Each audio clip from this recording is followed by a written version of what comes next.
11番乗り場ご注意ください。海日の周りの輝き号の到着です。到着後は車内清掃を行います。お客様のご乗車はできませんのでご注意ください。16人、小山行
きます。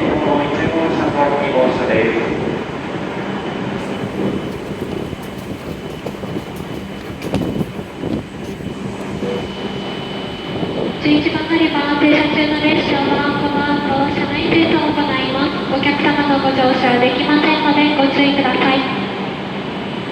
到着の列車はそれぎ16号富山行きです。新長岡と富山に停まります。改めて降りられたお客様を先にお通しください。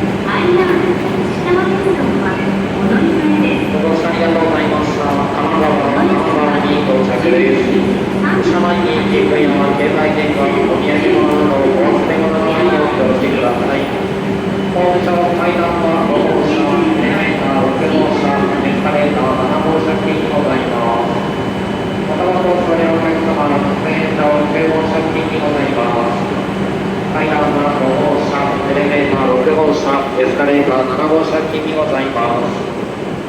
到着の列車はそれぎ16号富山行きです。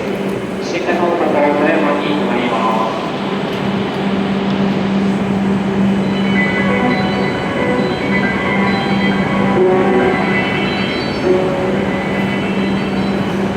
12番乗り場からすぐ16号富山行きが発車します。ドアが閉まります。ご注意ください。お見送りのお客様はホームの柵の内側までお下がりください。12番から12時38分発剣16号富山行き発車します。剣号で品川とホームの閉まります。